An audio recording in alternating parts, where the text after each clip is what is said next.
Pues buenas noches, en atención a los que trajeron lancha y remos. Vamos a comenzar y pues vamos a presentar a nuestro ponente, el cual le agradecemos enormemente que también haya llegado muy temprano, muy preventivamente, el doctor Alberto Alonso Gutiérrez Novelo. Y vamos a dar un muy pequeño resumen de su currículum.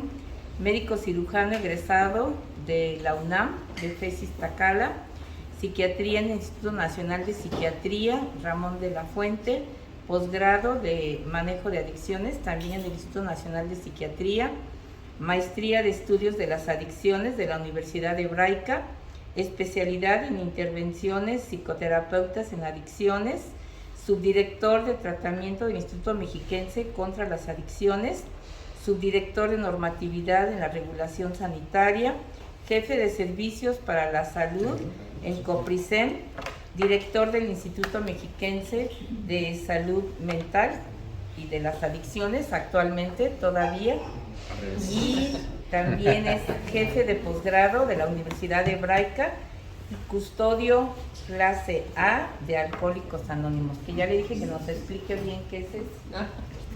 Doctor, muchísimas gracias.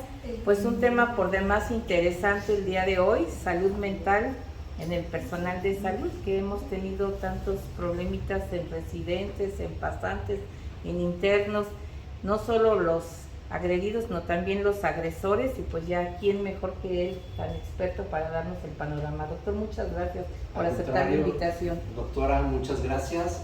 Compañeras del gremio, muchas gracias por la invitación. Cuando me preguntaba la doctora Mucharaz la importancia de hablar sobre este tema, le dije, sí, por supuesto. Parte del escenario que estamos nosotros vislumbrando en este periodo post-pandemia es el incremento no solo de la problemática de la salud mental dentro de la población en general, sino también dentro de las personas que se encargan de brindar salud, de los servidores de salud, de aquellas personas que tuvieron que aguantar y lidiar con todas las situaciones que se presentaron, porque fuimos los primeros respondientes. Entonces, si me lo puede cambiar, doctor. Antes de la pandemia, se estableció a nivel federal la importancia de poder hablar sobre ya esta situación de fusión de salud mental y adicciones. Durante muchos años los problemas de adicciones se atendían de manera independiente a través de la Comisión Nacional contra las Adicciones, y la salud mental se atendía por parte del secretario técnico del Consejo Nacional de Salud. Y decíamos, bueno, las adicciones es un problema que dentro de la clasificación internacional de enfermedades CIE-10 y CIE-11 actualmente, así como también en el DSM-4, DSM-5, está dentro de la problemática de salud mental. ¿Por qué separarlo? Entonces, a nivel federal se estableció un movimiento de fusión de salud mental y adicciones. También por eso el IMCA, el Instituto Mexiquense contra las Adicciones, se transformó en el Instituto Mexiquense de Salud Mental y Adicciones. ¿Okay? Entonces dijeron, hay que establecer programas prioritarios para la atención de la salud mental. El primer nivel de atención, la prevención del suicidio, salud infantil, adolescentes, depresión, adicciones, diversidades sexuales, salud mental perinatal, salud mental del adulto mayor, atención a víctimas, estrés postraumático, atención de cuidados paliativos, y dijeron, estamos muy completos. Un clic nada más. Pero ¿dónde quedó la atención de la salud mental en el ámbito laboral? ¿En los proveedores de servicios de salud? No había en ningún lado. Y viene la pandemia. Siguiente, por favor. ¿Cuál es el panorama actual de la salud mental a nivel tanto nacional como a nivel estatal? Siguiente, por favor. Lo que sabemos tanto a nivel internacional, a través de informes que se generaron posterior a la pandemia, pero la pandemia, es que en el 2019 casi más de 970 millones de personas, casi el 14% de ellos siendo adolescentes, estaban afectadas por un trastorno mental, y esto representaba el 13% de la población. Imagínense, 13% de la población con una problemática de salud mental previo a pandemia. Del total de personas con trastornos, 82% residen en países de medianos y bajos ingresos. México está dentro de estos países. En las Américas, durante el 2020, más del 80% de quienes padecen algún problema de salud mental no recibieron tratamiento. A veces las personas con un problema psiquiátrico, ¿qué es eso de ir con el psiquiatra? No, me voy a esperar tantito. Primero voy con el padre, me dijo la comadre que con un té de tila se me quita el trastorno de ansiedad, es que mi mamá me dijo que hay que echarle ganas, es que ya me chamaquearon en la escuela, ya me dijeron que soy generación de cristal y por esa razón no puedo salir de un problema depresivo o ansioso. Entonces, hay personas que llegan a tardar hasta 10 años desde que iniciaron con el problema psiquiátrico a buscar atención. 10 años. Siguiente, por favor.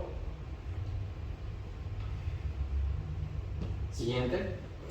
Ya hablando específicamente de México, tenemos que 24.8 millones de mexicanos presentan un trastorno mental al año.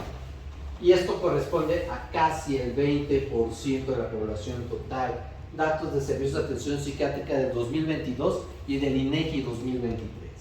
Los trastornos más frecuentes que se han encontrado es depresión, con el 5.3%, trastorno por consumo de alcohol, 3.3%, y trastorno obsesivo-compulsivo. No crean que es 205 y fue un error de dedo, es 2.5. Y aún así está todavía un poquito en tela de discusión. ¿Por qué razón? Y me quiero detener tantito aquí porque eso es importante. ¿Qué es lo que hicimos todos nosotros cuando estuvimos en pandemia? Lavarnos las manos y alcohol. Y agarramos algo de ya, seguramente me contagié, voy a regresar del hospital a la casa, ya voy a matar a toda mi familia, me siento de la patada, entonces alcohol todo el tiempo, lavando las manos todo el tiempo. Empezaron a identificar que síntomas ansiosos de característica obsesiva se empezaron a incrementar. La prevalencia del TOC en la población mundial es alrededor del 1.5% y casi se duplicó. Sin embargo, creemos que esto pudo deberse no necesariamente a que el TOC incrementó, sino que la misma pandemia generó situaciones de estrés, de angustia y de ansiedad que se manifestó a través de conductas compulsivas de lavado. Y no solo en los médicos, sino también en la población en general. Todavía encontramos personas que traen su mandado y a sanitizarlo. Y pues obviamente la misma prevalencia del COVID-19 todavía actualmente hace que muchas personas continúen con esta sintomatología ansiosa obsesiva que simularía un trastorno obsesivo compulsivo sin que llegue a ser. En el 21, la tasa de casos nuevos de depresión fue de 81 por cada 100,000 habitantes. Y en el 22 se registraron más de 8,000 muertes por suicidio, de las cuales casi el 50% de ellas se dio en jóvenes y en adultos jóvenes. Ojo en esta situación. Hay una brecha en México. 81% de quienes tienen un trastorno mental no reciben la atención adecuada. Me pasó hace poco, mandé a un paciente que estaba con un cuadro psicótico agudo, probablemente secundario sí al consumo de sustancia, pero ante el riesgo inminente de una crisis convulsiva y en donde se tenía que descartar por el uso de otro tipo de sustancias la probabilidad de una neuroinfección. Llega a un hospital, al servicio de urgencias y le dicen, no, pues que nosotros aquí no atendemos adictos. Pero está psicótico y mandé una hoja de... No. ¿Por qué? Que le hagan la hoja de contrarreferencia donde mencionan que lo mandan a otro lado. No se lo hicieron. Todavía hay un gran estigma en la atención de los pacientes psiquiátricos, aún dentro de nuestro propio gremio. Ahora imagínense cuando nos enfermamos nosotros mismos. Siguiente, por favor. En el Estado de México, en el 2021, con base en información que obtuvimos del INEGI, pero también de las bases de datos estadísticos del Instituto Mexiquense de Salud Mental y Adicciones, encontramos la tasa de casos nuevos de depresión fue de 55 por cada 100,000 habitantes. En el último año, en los centros comunitarios de salud mental y adicciones, que antes eran los CAPA, se dio atención a más de 5,000 personas y se dieron 32,578 sesiones de tratamiento. Muchos de ustedes ya conocen el modelo UNEM-CAPA, que son estas unidades de atención médica en el primer nivel que se enfocaban a la atención primaria de adicciones y que dentro de este programa de fusión de salud mental y adicciones se transformaron en centros comunitarios de salud mental y adicciones. Suena padrísimo todo, pero todavía falta mucho para poder implementar esta visión de atención integral en el primer nivel. Siguiente, por favor. Importancia de la integración de salud mental. Siguiente, por favor. Tenemos premisas establecidas por la Organización Mundial de la Salud para la atención de la salud mental. En todos los países la salud mental son frecuentes y en gran medida inadecuadamente tratados. No es una problemática exclusiva de México, también hay varios países del primer mundo que sigue habiendo un estigma sobre los pacientes que presentan un padecimiento psiquiátrico, un estigma por la misma sociedad o también prejuicios establecidos por las mismas personas que se sienten culpables por presentar un trastorno psiquiátrico. Es necesaria una redistribución de los recursos hacia la salud mental. De todos los recursos que se brindan a la atención de la salud, ¿qué porcentaje creen ustedes que se destina a la salud mental? 1%. Si nos vimos bien feos, ¿no? 2%. 2%. No estamos tan lejos. Es cierto, hay muchos problemas médicos que son prioritarios. Enfermedades no transmisibles, las transmisibles, padecimientos crónicos de enfermedad, infinidad de cosas. Sin embargo, cuando nos enfrentamos a una problemática que afecta a casi el 20% de la población, nos damos cuenta que no es equiparable lo que se destina para la atención integral. Se debe de disponer de personal competente y motivado, cosa que todavía no tenemos al 100%. Desarrollar servicios de salud mental comunitarios capaces de lograr una cobertura universal. Reforzar las competencias en materia de atención de salud mental. Y dijeron, ¿a quién le vamos a cargar toda esta responsabilidad? Pues al personal de salud, ellos se encarguen. No se pusieron a pensar, vamos a enfocarnos también en la salud mental de los que se van a encargar de esta chamba. Vamos a dejarles esa responsabilidad. Y eso es parte de las cargas de estrés emocional que se han presentado dentro de nuestro gremio. Siguiente. Se ha registrado un aumento de trastornos de salud mental en la población. Esta pandemia generó un incremento hasta el más del 40% de síntomas afectivos y ansiosos. Duelos no resueltos. ¿Cuántos de nosotros nos enfermamos y tuvimos estrés? Seguramente muchos llegaron a presentar situaciones en las cuales terminaron afortunadamente en un hospital. Y hasta con estrés postraumático que nos levantamos en la madrugada sintiendo que nos van a intubar. Personas que perdieron su trabajo, que perdieron sus recursos, que se la pasaron todo el día, tarde y noche al pendiente de sus hijos dentro de la casa porque pues no había escuela. Entonces también esta parte de convivir todo el tiempo y a toda hora incrementó la prevalencia de violencia doméstica. ¿Por qué? Porque obviamente hay otro tipo de elementos que se encargan de la salud mental de las personas y al no existir esto, pues obviamente se manifestó dentro de la misma dinámica familiar. Hay falta de recursos especializados. En Latinoamérica normalmente hay de 1 a 5 psiquiatras por cada 100.000 habitantes. En Europa, en Canadá o en Estados Unidos hay de 9 a 10 psiquiatras por 100.000 habitantes. En México hay 3.47. ¿Hay algún psiquiatra aquí? ¿Ok? 3.47 por 100.000 habitantes. ¡Ay, se vuelven ricos! No, lamentablemente no nos volvemos ricos. Nos volvemos con más trabajo, nos volvemos con más pendientes y a veces hacemos de que las personas digan, ¿cómo podemos atender la salud mental si no hay el personal capacitado? Hay todavía esta duda con respecto a qué tanto como médicos podemos atender problemáticas de salud mental. Todos aquí somos médicos, la gran mayoría. Por ser médicos hemos atendido partos y no somos ginecobstetras, muchos de nosotros. Hemos atendido niños y no somos pediatras. ¿Por qué razón no podremos atender personas con una problemática de depresión y ansiedad en el primer nivel? En el primer nivel. ¿Por qué no podemos ser sensibles e identificar situaciones de riesgo que condicionan que dentro de nuestro propio gremio pueda haber personas que requieren una atención y por lo menos identificarlos oportunamente, derivarlos a un lugar de atención? Siguiente.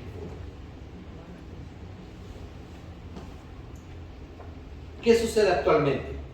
Que toda esta carga de la atención primero por la pandemia y posteriormente por todos los problemas que generó la pandemia nos las cargaron a nosotros.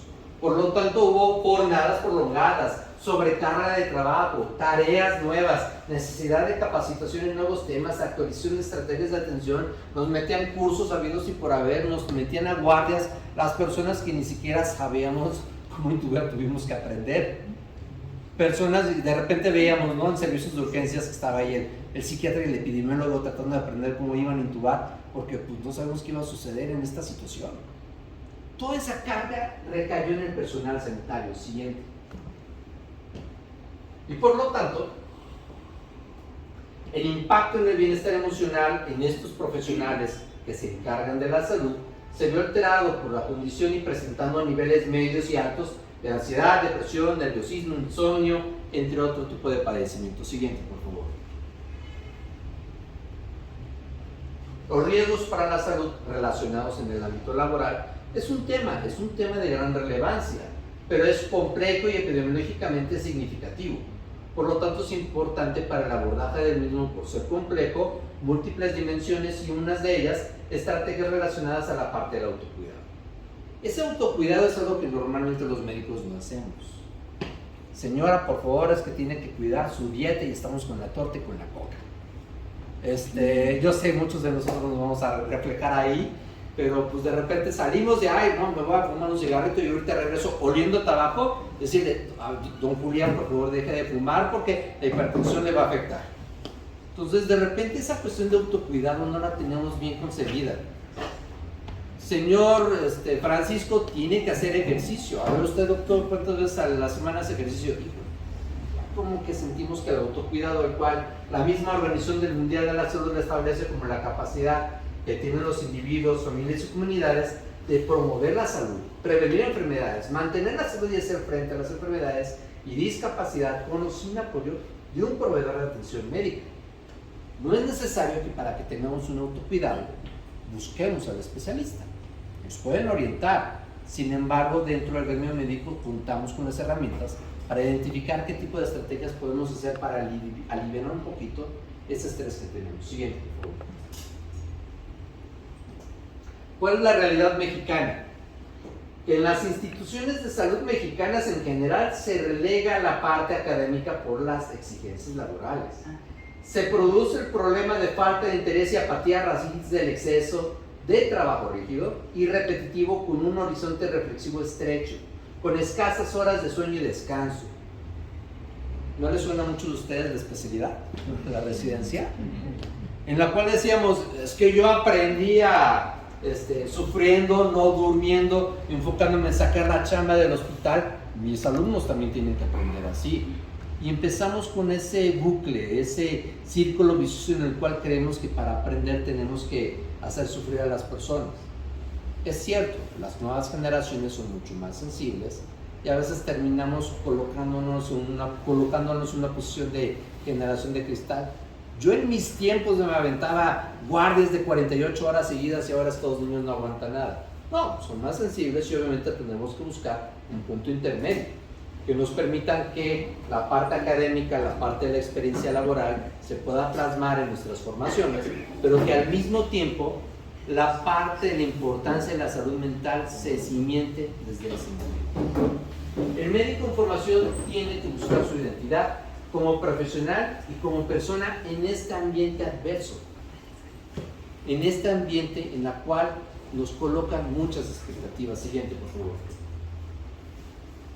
Los residentes van a sufrir tasas similares de depresión y el agotamiento incluso mayor que los estudiantes de medicina. Es cierto, nosotros sufrimos en la carrera de medicina, por supuesto, muchos de nosotros sufrimos, pero por lo menos a veces podemos llegar a nuestra casa a seguirnos desvelando, pero llegar a nuestra casa. Como residentes de repente no podemos ni siquiera hacer eso.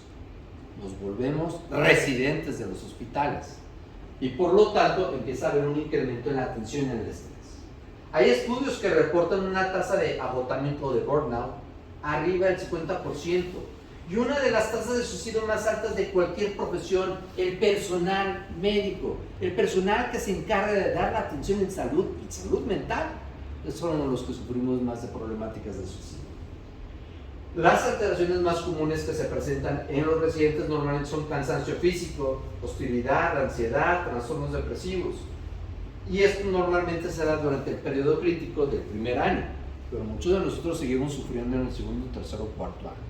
Y si agarras una especialidad de 5 o 6 años, pues también. Siguiente, por favor. Hay 3 elementos primordiales cuando hablamos de salud mental en el ámbito laboral. que debemos de tomar en consideración. Uno de ellos son los efectos de las condiciones de trabajo sobre la salud mental. Vamos a trasladar este punto, este efecto básico en lo que sirve el médico. Sí, es importante el ambiente laboral, que por lo menos me vayan a dar una colación decente, que cuando vaya a la cafetería, al comedor del hospital, pues me sienta bien, que no haya acoso laboral, que no haya acoso sexual, que me den las herramientas para continuar con mi formación o continuar con mi formación académica ya como médico adscrito, definitivamente. Ok, esa es una parte. Otra parte, los efectos de la enfermedad mental sobre el desempeño laboral. Hay personas con problemas de depresión y ansiedad, personal médico, personal de salud, que por este padecimiento no pueden ser objetivos en la atención. Y por lo tanto se les pueden escapar diagnósticos. Pueden afectar en la salud de las personas que atienden. Y por lo tanto es importante tomar este punto en particular. Los efectos de otros factores como son variables individuales, estatus marital, hijos en el hogar, origen sociocultural, que deben de ser considerados simultáneamente. No podemos culpar completamente que la presencia de depresión y ansiedad es por el ámbito que se presenta en los hospitales. También se da por situaciones personales, individuales que estamos viviendo. Y a veces tenemos que aprender a ser sensibles y empáticos con nuestros propios compañeros, porque no sabemos qué es lo que está pasando en su casa. Es que no le voy a preguntar a ese adscrito porque es muy irritable y agresivo y me regaña y me grita y no, yo creo que es mala persona. No sabemos qué está pasando en la casa de ese médico o de esa médica adscrita. Por lo tanto, estos son los elementos que debemos de tomar en consideración cuando hablamos de la salud mental en el ámbito laboral, que es multidimensional y por lo tanto tenemos que identificar la forma de abordarlo, siempre desde el punto de vista empático. Siguiente, por favor. Antes de la pandemia, pues cierto, los problemas de salud mental eran un riesgo laboral para los médicos, sí. Una revisión, un metaanálisis que se realizó de hecho en el 2015, publicado en el JAMA, descubrieron que el 29% de los médicos residentes sufrían depresión o síntomas depresivos. Era casi 30%. Si agarramos de alinear 3 residentes, uno de ellos seguramente tiene síntomas depresivos. Así de prevalentes se transformó. Siguiente, antes de pandemia. Y después de la pandemia parece haber empeorado las cosas para los médicos residentes y también para la población, el personal médico. En la encuesta que se llevó a cabo en el otoño del 2020, por parte de Psychiatric Advisor Contributing Writer, perdón por mi inglés, hicieron un estudio en el cual mencionaban sobre cómo en la época de pandemia se incrementó el estrés postraumático, la ideación suicida, sobre todo en los trabajadores que brindan atención en salud. Y surgió que hasta el 36% de los médicos en la primera línea de atención padecían síntomas de estrés postraumático. Muchos de los que estuvieron en urgencias se angustian todavía en las noches. Muchos, cuando llega un paciente con datos respiratorios, reviven el evento traumático que fue la pandemia, en donde teníamos que, yo lamentablemente o afortunadamente no estuve en la primera línea. Me tocó en ese momento estar en regulación sanitaria y estuvimos en la parte sanitaria vigilando todos los procesos en el acondicionamiento, pero no me tocó estar en las trincheras.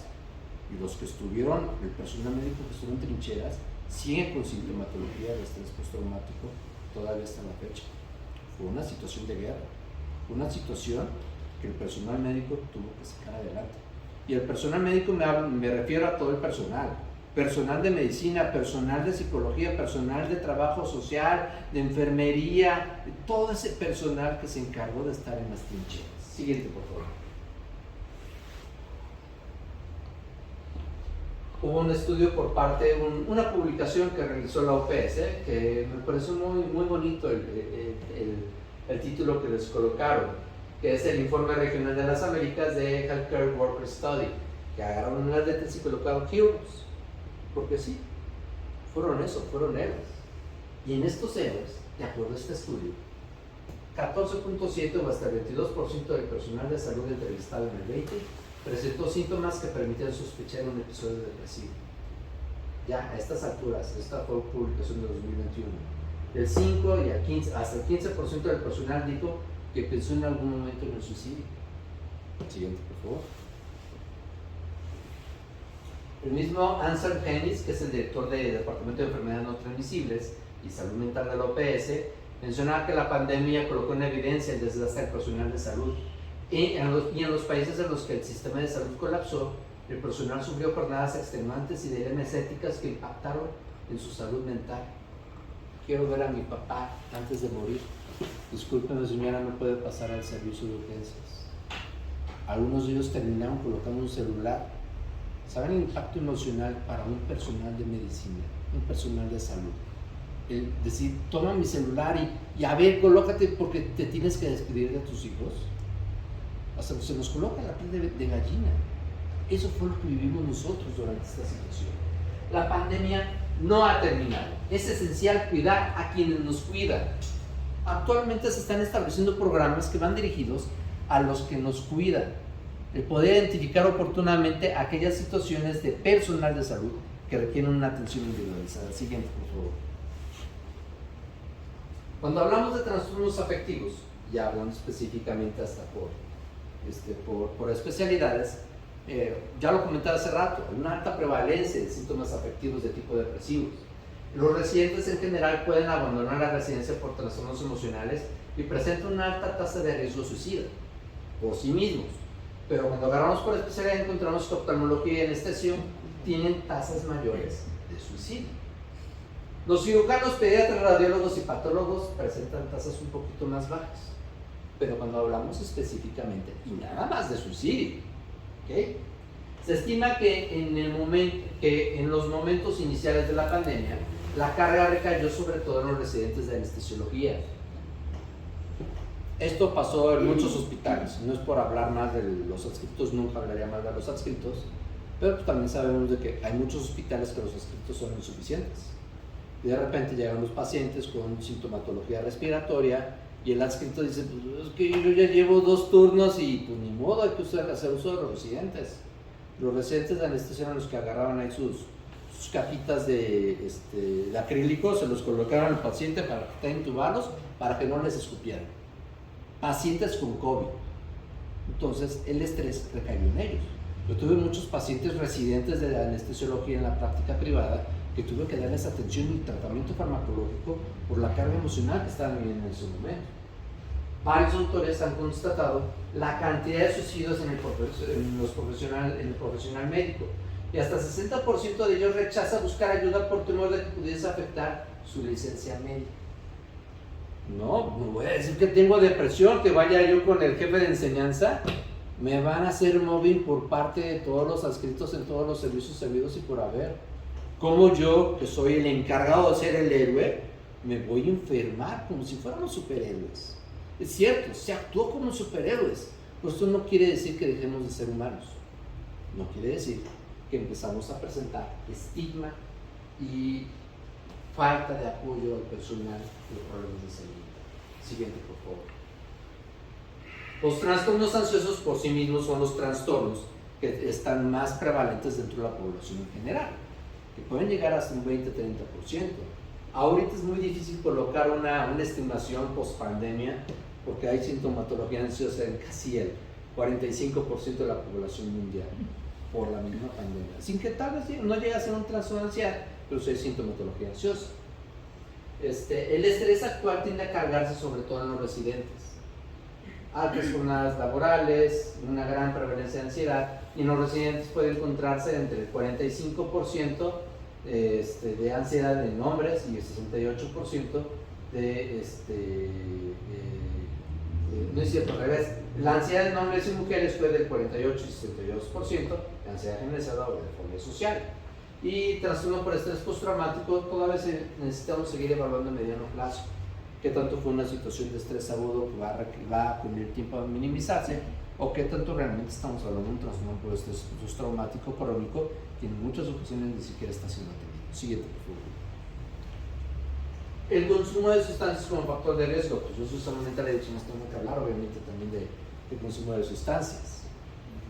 Las especialidades con mayor porcentaje con consumo de alcohol patológico, ¿cuáles fueron?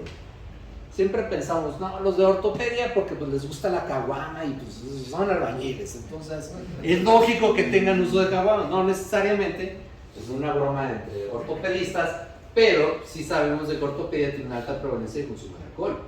Oftalmología, otorrino, cirugía plástica, cirugía general, medicina legal. Y los residentes de psiquiatría, que hablan específicamente de psiquiatría, 22%, pues no están tan mal. Y los de anestesia, ¿no? Que se suicidaban, ¿dónde están? Pues dicen que consumen mucho, ¿qué consumen? Menor porcentaje fueron anestesiología, rehabilitación y neonatología. Entonces, ¿de qué se quejan los anestesios? ¿Qué creen que esté pasando? ¿Consumir alcohol? No, drogas. Sí. ¿Pero qué estarán consumiendo Drogas. más? Exactamente. Esa imagen es de una serie que les sugiero mucho, les recomiendo mucho. Es Dopesick. Es una serie en la cual habla sobre esta epidemia de opioides que se presentó en Estados Unidos y en la cual los médicos fuimos, ahora sí que víctimas y victimarios, fuimos víctimas de las grandes farmacéuticas, empezar a incrementar la prescripción de medicamentos que generaban adicción y también víctimas porque muchos de ellos empezaron a tener problemáticas de consumo de sustancias, de opioides, que antes era la oxicodona, pero pues ya de repente no me ven la oxicodona, entonces pues compró fentanilo. Y vemos esas videos que salen ahí en Filadelfia de los zombies caminando, o sea, no estamos tan lejos de esa situación, ya que tengo mucho cuidado. En esta serie, pues, Michael Keaton de hecho es un médico que se encarga de eso y termina con una adicción. Entonces es muy interesante esa situación. Siguiente, por favor. Obviamente, el personal médico, al momento en el cual tiene acceso a medicamentos, tiene altos niveles de estrés, de consumo de sustancias y demás, va a generar un incremento en el riesgo del consumo de sustancias y va a generar un incremento también en otro tipo de padecimientos como la ideación o el riesgo suicida. Siguiente, por favor. Cuando hablamos de anestesiología o de psiquiatría, hablamos de uso de otro tipo de sustancias que por sí mismas incrementan el riesgo de patología dual. Los anestesiólogos tienden a utilizar, por ejemplo, buprenorfina, tienden a utilizar fentanilo, tienden a utilizar a veces hasta anestésicos que ni siquiera tienen un efecto gratificante, como por ejemplo el propofol. O sea, lo usan y de repente están desconectados. He tenido pacientes con anestesia que infortunadamente fallecieron, perdieron la vida por una sobredosis que se presentó en el hospital. Y los encontraron en el baño del hospital con la liga y con la aguja ahí de un medicamento que utilizaban para la anestesia. Eso es a lo que nos estamos enfrentando. Obviamente en los pacientes, en los residentes o los médicos que se encargan de eso, que nos dedicamos a la psiquiatría, también llega a una alta prevalencia de consumo de otro tipo de psicoestimulantes. Psicodélicos que de acuerdo a la vulnerabilidad que presente cada uno de nosotros pueden llegar a convertirse en episodios psicóticos agudos.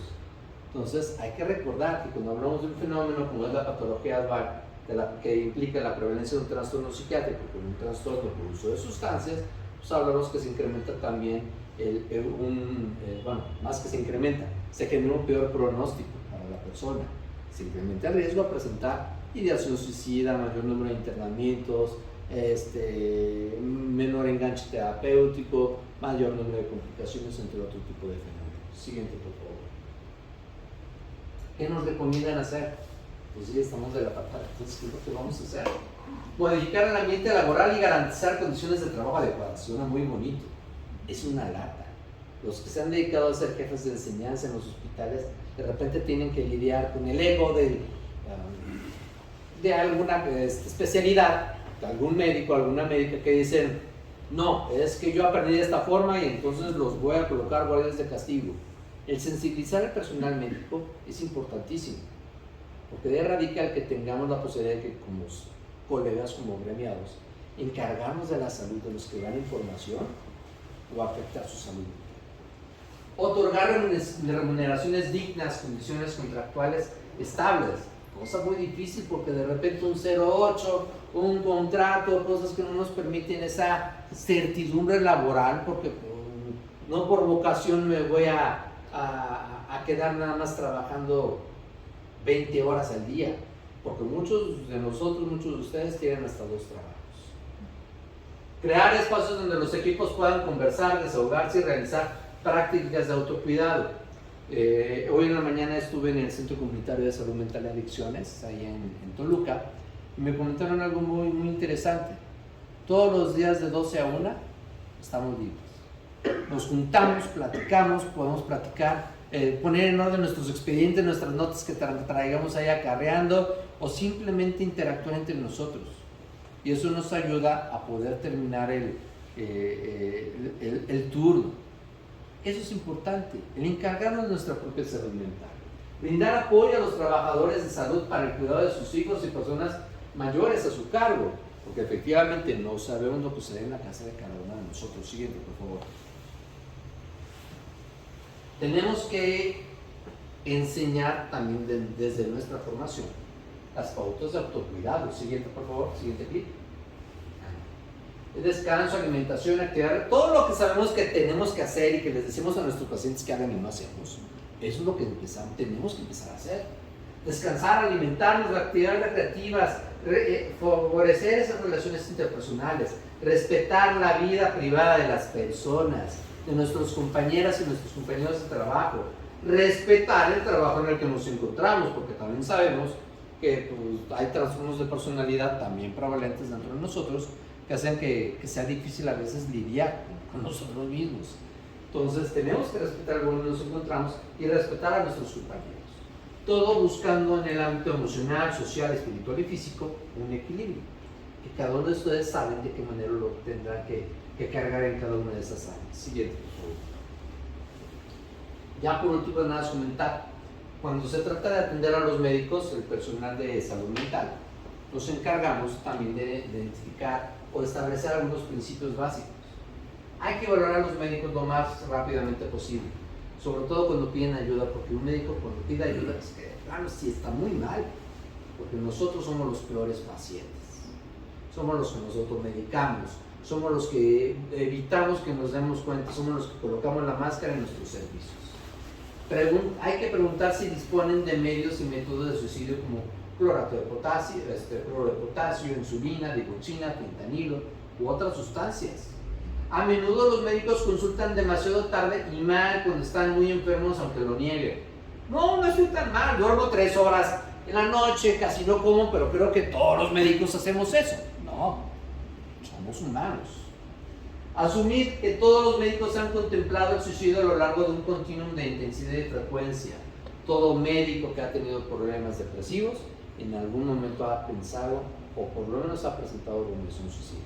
Tal vez no un intento suicida, pero siempre hay que preguntar por si era. Hay que contar con el hecho de que el médico enfermo no sea sincero con su psiquiatra para evitar la baja laboral o un ingreso psiquiátrico involuntario.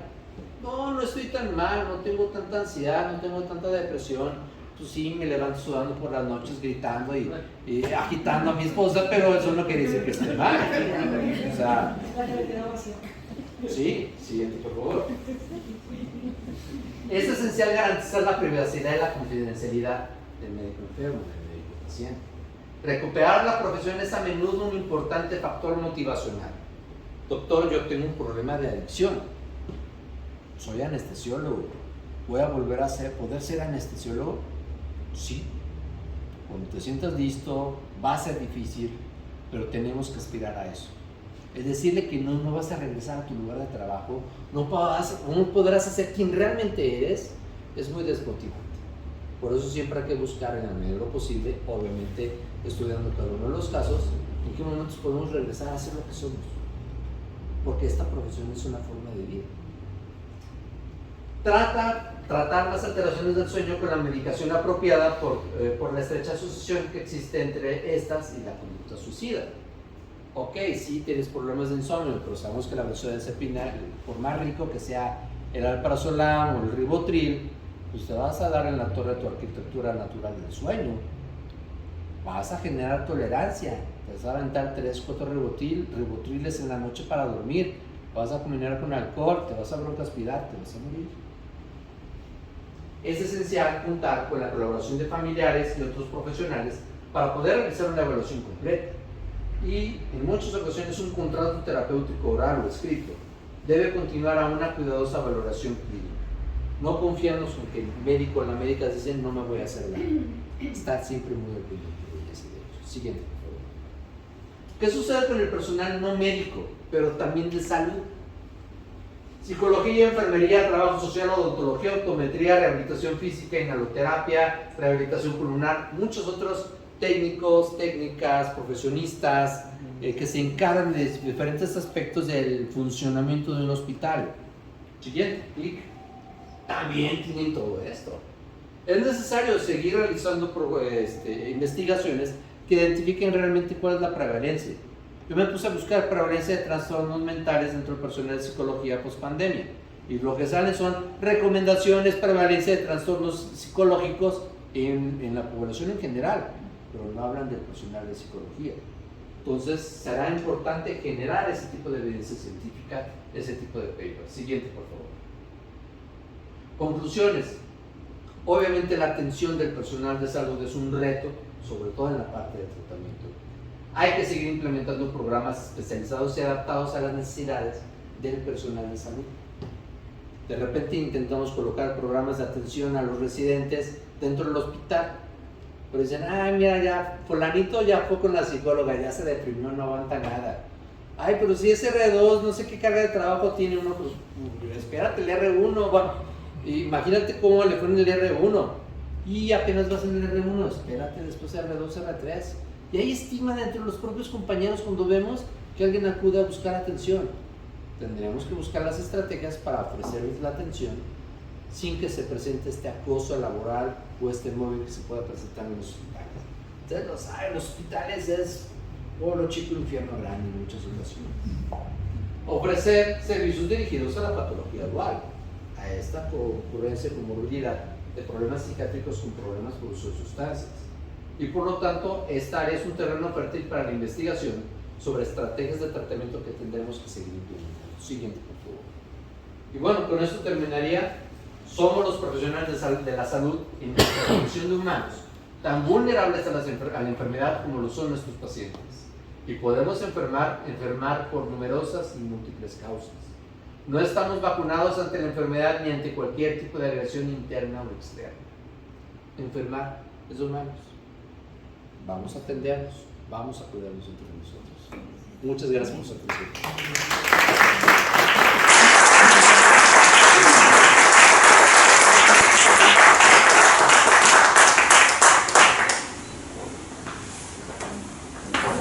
Aunque ya lo dijo todo, vamos a ver las preguntas. ¿Quién tiene dudas? Claro.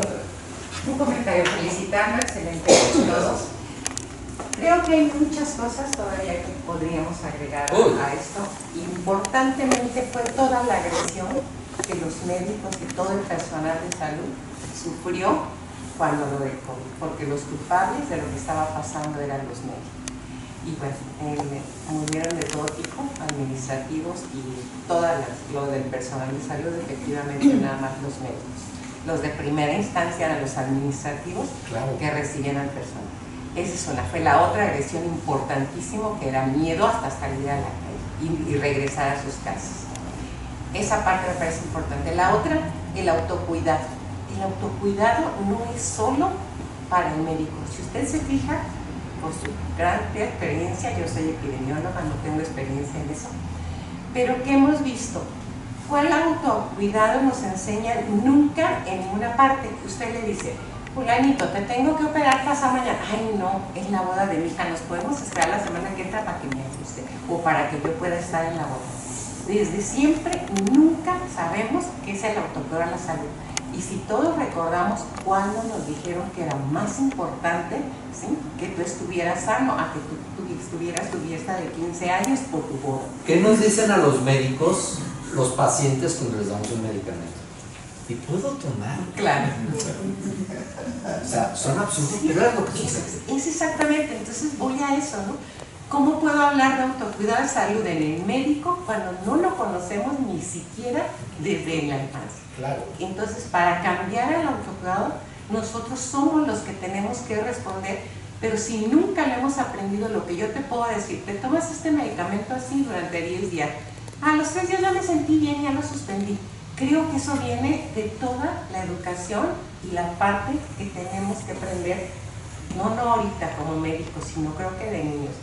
Obviamente como médicos sí se tuvo todo este enfrentamiento, Pero, y sí, hay muy pocos estudios y los suicidas y todo, mucha gente renunció a sus trabajos, mismos médicos, veíamos que dicen, ¿sabes qué? Paso, no me quedo.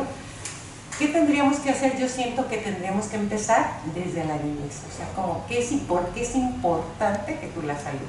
Y bueno, cuando tú estudias medicina, y lo estamos viendo, ahorita estoy dando clases para medicina, y yo lo veo en los alumnos, como que se ríen, como que no saben cuando tengo, no, ¿de qué estás hablando? No, pues eso ya no existe. Y dije, yo soy epidemióloga y tengo 20 años viendo epidemias, desde la que te imagines, desde lepra, cólera, la que se te ocurra, me ha tocado. Y vamos a seguir teniendo todas las epidemias del mundo, y ustedes las van a tener que atender. ¿Y cómo las van a atender? Eso es lo que quiero saber. ¿Qué van a hacer con eso? Porque dicen, ya pasó, ya no sucede. Te la puedo contar, y empezamos desde la viruela, ¿sabía?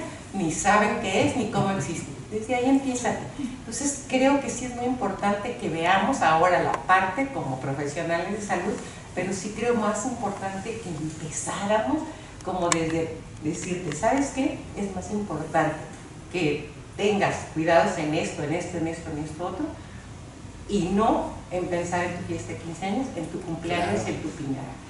Muchas gracias, doctor. No, muchas gracias por sus comentarios, doctor. Por favor. Gracias. Doctor, pues primero, muchas gracias por la plática, está muy interesante. Yo soy el director de enseñanza de investigación aquí del INIEP, Víctor Gutiérrez, a los órdenes. Gracias, doctor. Pues, y a nosotros nos ha interesado mucho esta parte psicológica de los residentes desde hace años. Entonces le voy a comentar lo que hemos hecho nosotros y los hallazgos que hemos tenido. Estoy hablando a partir de 2009 que llegamos aquí, 2010, encontrábamos todavía muchachos que de repente tenían intento de suicidio, renunciaban, teníamos depresión pues, un poquito importante, a veces depresión, y entonces volteamos a ver el examen psicométrico que les hacíamos. Nuestro primer mecanismo de defensa fue, pues vamos a seleccionar a los más fuertes, ¿no? Entonces contratamos a un servicio de evaluación de residentes que utilizaba el Instituto Nacional de Pediatría, la doctora Barcelata, me acuerdo que es ella, con su equipo de trabajo, y nos empezaron a hacer los exámenes psicométricos y empezamos a tener menos deserciones, menos casos de problemas de suicidio, que era lo que medíamos, ¿no? Paralelamente, una de nuestras psicólogas, la maestra Sandra Castillo Sánchez, hizo una prueba psicométrica como adaptada a lo que son las especialidades que manejamos aquí, y durante 3 años estuvimos haciendo las dos, tratando de hacer una correlación, y vimos que la prueba de la psicóloga era incluso un poquito con resultados más positivos, no mucho, prácticamente eran iguales. Entonces optamos porque mejor ella lo hiciera aquí. Y entonces a la fecha, salvo un año que me fui y regresé, no se hizo, pero al mismo tiempo había una unidad de maltrato infantil, que había una psiquiatra que nos apoyó mucho con los residentes y los equipos de psicología de los dos hospitales. Pues por razones de que la psiquiatra no dependía de nosotros, sino dependía del Seguro Popular, pues nos quedamos sin psiquiatra, pero las psicólogas han venido haciendo este acompañamiento. Entonces hace 2-3 años dijimos, bueno, pues qué padre, ¿no? Ya nos lavamos las manos, no nos llegan echamos para afuera los que tienen riesgo y nos quedamos con los mejor que nos llegan, pero ¿qué les estamos haciendo? ¿Los empeoramos o los mejoramos? Porque en el primer año les empezamos a platicar esto del hostigamiento de residentes desde el adscrito hacia abajo, claro. Y el R1 jura y perjura que no lo va a hacer, y cuando llega R3 es peor. Entonces digo, ¿qué estamos haciendo los estamos mejorando, los estamos empeorando? Entonces iniciamos un protocolo de investigación que todavía lo estamos corriendo para saber qué pasó con los muchachos, ¿no? ¿Qué estamos haciendo con ellos? Pero lo que ya tenemos en la primera fase fue algo muy interesante. Aproximadamente el 30 al 40% de los muchachos ya llegan con datos de depresión, y eso que son los que seleccionamos. No hay diferencia entre hombres y mujeres. No hay diferencia entre especialidades quirúrgicas y no quirúrgicas. No hay diferencia entre las diferentes especialidades. No hay diferencias significativas de diferentes regiones o universidades. Tampoco, estoy hablando de 2018, 2019, 2020, 2021, tampoco hay diferencia entre los diferentes años, a pesar que hay 2 años de pandemia. Entonces, ahorita lo que estamos haciendo son 2 cosas. Uno, estamos ampliando, no lo hicimos más que en esos años porque son a los residentes que teníamos para poder hacer el seguimiento hasta que terminen su residencia. Pero ahorita estamos revisando los exámenes de los residentes pues que ya se fueron, pero a ver cómo lo recibimos y ver si esta es una constante. ¿Con qué sentido sería? Pues que nuestro objetivo inicial era detectar si era importante, como mencionaba la doctora Ángeles, meter algo a nivel curricular para que los muchachos dentro de su formación tocáramos estos aspectos psicológicos, no nada más las habilidades, las competencias profesionales y los conocimientos, sino también la parte social, la parte psicológica, la parte de bienestar, como parte de la currícula. Pero decíamos, ¿de dónde vamos a partir? Pues hay que partir de dónde podemos detectar problemas y de ahí apoyarnos para ver cómo podemos trabajar en esto. Pero ahora que empezamos a ver estos resultados, decimos, ¿sabes qué? No puedo generalizar porque somos solamente un estudio y hay un estudio, el mismo Instituto Nacional de Pediatría, la doctora Bartletta publicó un estudio que también, gran porcentaje de los muchachos ya les llegan con datos de depresión. Hay un estudio en la Universidad Autónoma de Nuevo León, que es una tesis de hace 2 años, lo mismo, depresión, problemas de ansiedad, propensión al estrés, burnout, sí, todo esto. Y hay otro muy interesante en la Universidad de Veracruz, en el que dice, los muchachos vienen sin saber lo que es cuidar su bienestar, pero una cosa peor, conforme va avanzando la residencia, esto empeora y se correlaciona directamente en forma negativa con la empatía que siente por el paciente. Entonces son datos muy interesantes. Entonces urge, como comentaba la doctora Ángeles, meter esto a la currícula, pero más allá, ir a las facultades de medicina. Las facultades de medicina necesitan de ser cursos propedéuticos del Nacional y necesitan pensar en sacar profesionales. Varias cosas, por algo puntual. Los muchachos están obsesionados por la calificación. No se aprenden o no aprenden la calificación. Pero no es problema de ellos. Acabamos de hacer 2 cursos el año pasado y a principios de este año aquí, en el que la idea era que se capacitaran en estas cosas y entonces era, ¿cuánto saqué? Pasaste. ¿Pero cuánto saqué? Pasaste. Y el estrés del pobre. Pero oye, ¿cuánto saqué? Estamos hablando de médicos y de profesionistas. Pasaste, o sea, pasaste quiere decir que tienes las competencias para hacer esto que viniste a aprender. Pero ¿cuánto saqué? Ya dime. Entonces estamos obsesionados con la calificación.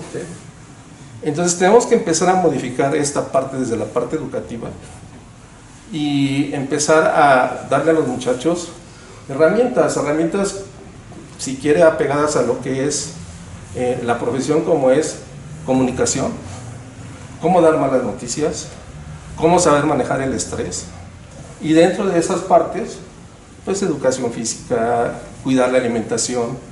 La doctora Valeria Álvarez, es un médico familiar que está en la 220, acaba de hacer un estudio de apego de los residentes a programas de salud, con más un programa educativo, y hay como una luz de esperanza, porque sabes que los educas y empiezan a mejorar, pero todavía no es contundente, son estudios que están haciendo iniciales, pero creo que estos puntos, como usted dijo, tenemos la obligación de voltearnos a ver y ver que son parte de la vida diaria y que tenemos que involucrarlo en todo. En el caso de los que estamos metidos en la enseñanza o en esta parte de la educación médica, es indispensable que lo sigamos incluyendo como algo esencial en la formación de los muchachos. Claro. Era lo que le quería compartir. Felicidades, doctor, porque gracias. pocos hospitales hacen lo que se hace, hacen lo que estos hospitales, y quiero pensar que saliendo de aquí, muchos más hospitales seguiremos buscando, a través de nuestras respectivas trincheras, el cómo la importancia del autocuidado desde diferentes aspectos, la importancia de transformar esa forma de aprendizaje que nosotros vivimos va a repercutir de manera positiva en la gente que nosotros atendemos. Muchas gracias. No, gracias. Una pregunta.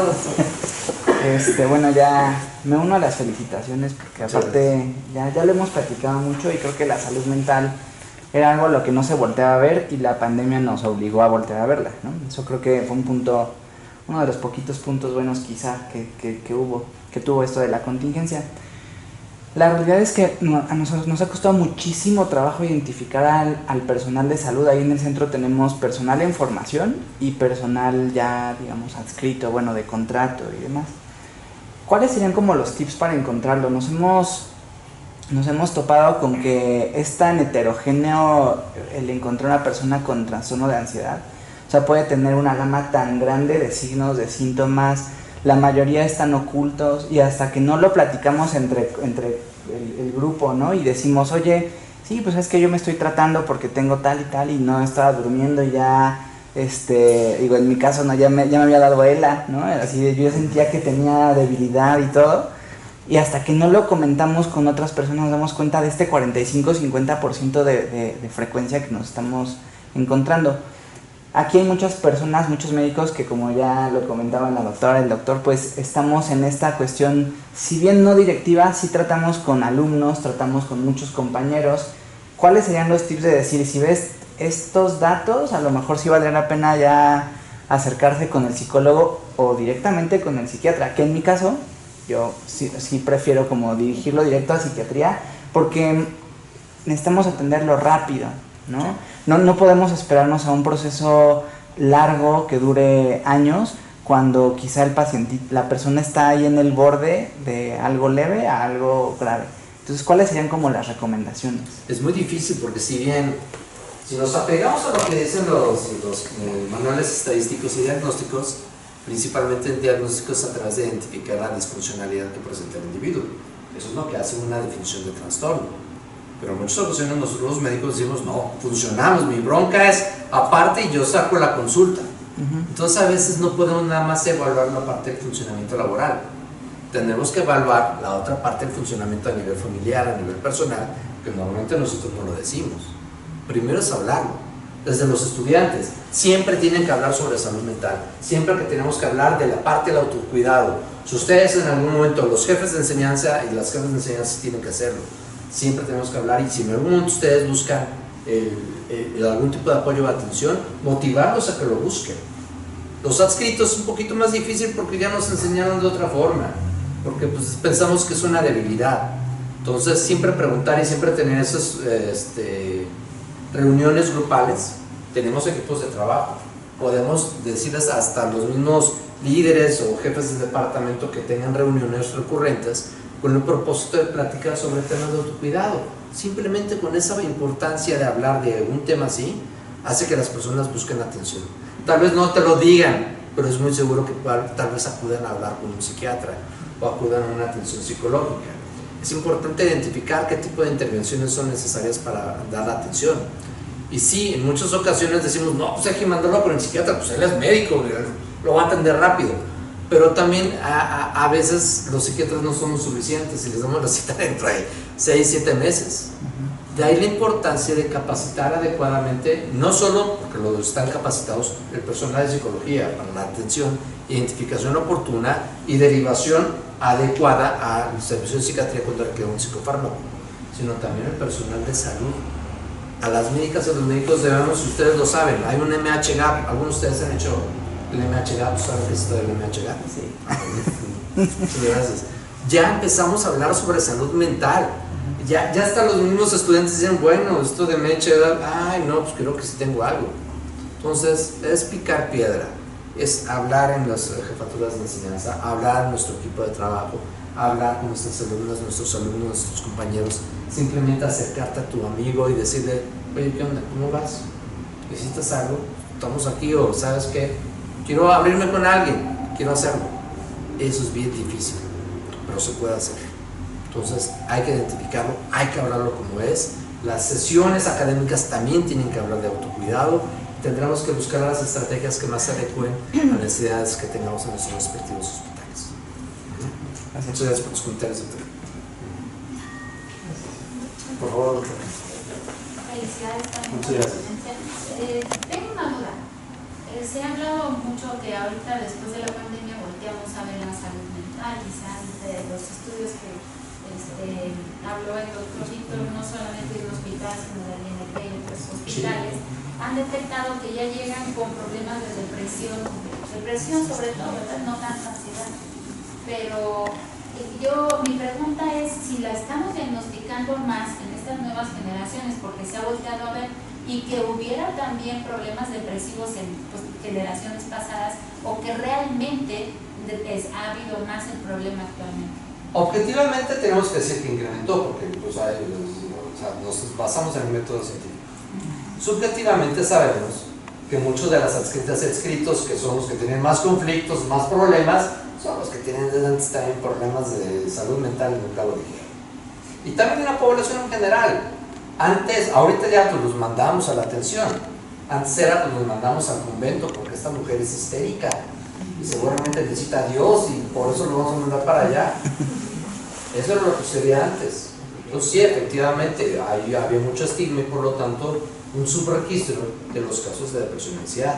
Sin embargo, ante esta globalización, sí hubo un incremento significativo en el registro de problemas depresivos y ansiosos, pero lo que pasó después de la pandemia sí fue completamente exponencial.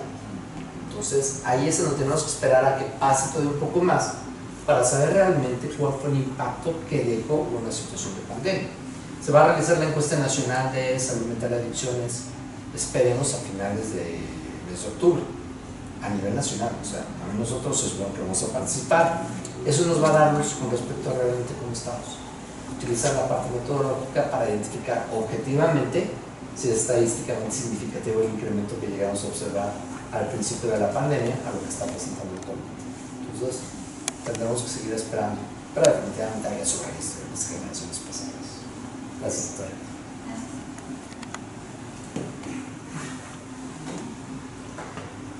Y a lo mejor yo he pensado siempre que muchos de estos estudios de evaluaciones psicológicas se tienen que hacer antes del ingreso a medicina.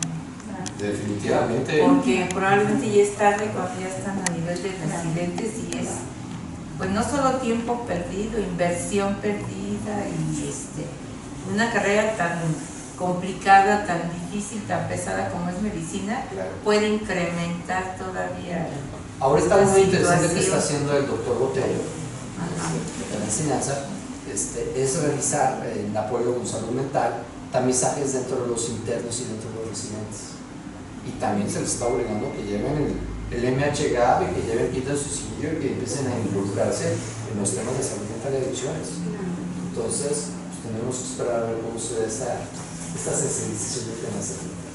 Sí, yo hablaba con el doctor Amado López Arriaga, que estaba como encargado de medicina por segunda ocasión de la facultad, y me decía que sí se les hacen estudios, digo, pero a lo mejor no son los adecuados. Ya tendremos que echarnos un chapuzón si es permisible. Antes de elaborar que entre en ¿no? medicina. Ya. Sí. No, es que justo, bueno, no sé, algunos a lo mejor se acuerdan, hace como muchos años, a lo mejor unos 20 años, justo aquí en la academia, se discutía sobre ese punto, de que se utilizara un examen psicométrico para admitir a muchos a medicina, y entonces, dentro de las cosas que se concluyeron, gente externa y gente incluso de la universidad, es la parte de la discriminación. O sea, porque si una institución es formadora, también debería de formar en esta parte. No ver estos problemas, no como problemas, sino como rasgos, así como tú no tienes habilidad para intubar, pero aquí vas a aprender a intubar. Tú no tienes habilidad para manejar el estrés, pero aquí te vamos a enseñar a manejar el estrés. Tú no tienes habilidades sociales, pero aquí te vamos a enseñar para que dentro de la medicina las puedas hacer. Entonces era una franja muy débil entre decir, la escuela se tiene que hacer cargo para prepararlo, o decir, pues sí está patológico, ¿no? Mándalo ya con el doctor Gutiérrez, sí están igual. Esa es la esencia. Entonces, esa es la parte donde yo digo que en la parte, y no es algo que yo diga, eso está escrito desde el doctor Harden hace muchísimos años, que decía los 3 círculos para la enseñanza, de los procesos de enseñanza de la medicina, que parte de estas 12 metas finales en las que muchas de ellas se refiere a la competencia para relacionarse con los demás y con el paciente. Y de estas implican una madurez psicológica y desarrollo de habilidades psicológicas que la mayoría de las currículas de medicina no contemplan. Entonces, más que no aceptarlos, es qué hay que hacer en las facultades que sí sea de impacto y que no le dediquemos tanto tiempo a otras cosas, para que sea más práctico lo que van a hacer los muchachos. No está fácil, claro que no, pero es algo que primero tenemos que empezar a voltear a verlo y empezar a voltear a verlo, a ver que sí nos tenemos que meter ahí y tenemos que incluirlo en la currícula para formar bien a esos muchachos. Y como decía la doctora, a lo mejor desde el kinder, ¿no? Puede ser. Los tamizajes tienen esa esencia. Por ejemplo, existe un tamizaje que se llama POSI, que se implementa principalmente en los adolescentes y tiene como propósito identificar áreas de consumo de sustancias, de salud mental, de desempeño académico o escolar, de relaciones intrafamiliares, de violencia, etc. Lo que hacen no es diagnosticar un problema, sino identificar qué niños son los que tienen mayor vulnerabilidad para presentar un problema. Son los que sacamos y damos atención. No excluimos ni expulsamos de la escuela, les damos las herramientas para poder fortalecer.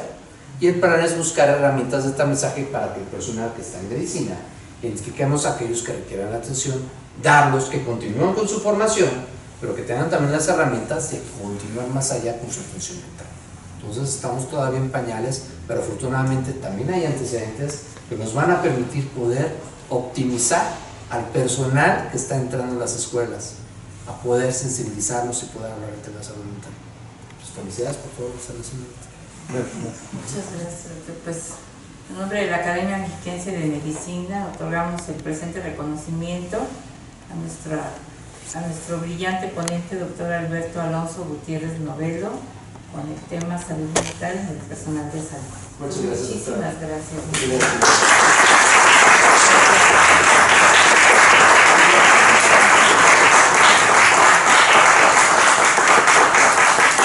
Gracias.